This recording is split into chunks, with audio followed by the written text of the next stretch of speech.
지난 1월 문경 화재 현장에서 두 청년 소방관이 안타깝게 세상을 떠났습니다. 소방청은 당시 화재 원인과 순직 사고 발생 경위를 밝히기 위해 한 달 넘게 합동 조사를 진행했는데요.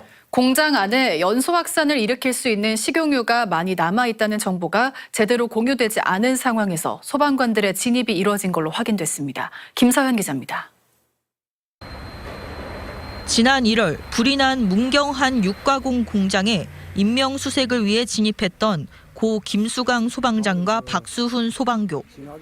결국 하마 속에 갇혀 가족들 품으로 돌아오지 못했습니다. 안타까운 사고의 원인을 밝히기 위한 소방청 합동조사위원회가 한 달여간의 조사 결과를 내놨습니다. 불은 공장 3층, 식용유가 담긴 전기 튀김기에서 시작됐습니다. 과열을 막기 위한 온도 제어기가 고장나면서 불길이 커졌고 얼마 뒤 1000리터에 가까운 식용유가 보관된 저장 탱크로 옮겨 붙었습니다. 하지만 화재 경보기는 작동하지 않았습니다. 오작동이 몇 차례 발생하자 화재 발생 이틀 전 공장 관계자가 경보기 전원을 꺼둔 겁니다. 식용유를 이용해서 식품을 가공하는 현장이기 때문에 그 감지기가 작동을 가끔 하니까 그런 어떤 그 비화재 여부 방지를 위해서 본인이 경종을 정지시켜놨다. 하지만 숨진 대원들은 공장 안에 상당량의 식용유가 보관돼 있고 이미 가연성 가스가 가득하다는 사실을 전혀 모른 채 공장 3층으로 향했습니다.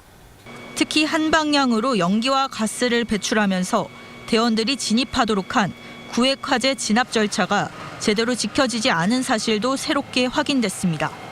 식용유가 안에 있었다는 내용들을 좀 저희 대원들이 사전에 인지를 했으면 좋았을 텐데 그런 정보들이 저희가 관계자들한테부터 좀 취득을 못했고요. 소방청은 화재 진압에 필요한 주요 정보가 소방관들에게 제대로 공유되지 못한 점을 문제점으로 꼽았습니다. 개선책으로 재난 현장 표준 절차를 대원 안전 중심으로 개편하고 필수 정보가 현장에서 빠르게 공유될 수 있도록 개인별 통신 기능을 강화하기로 했습니다. 특히 역량을 갖춘 소방 간부가 소방서장과 지휘팀장 등 현장 보직을 맡도록 인사규정을 개편하겠다고 밝혔습니다. 한편 화재 원인을 수사 중인 경북경찰청은 이번 소방청 합동조사 결과와 국가수 감정 결과를 종합적으로 검토해 공장 관계자 입건 범위를 확정 지을 예정이라고 밝혔습니다. MBC 뉴스 김서연입니다.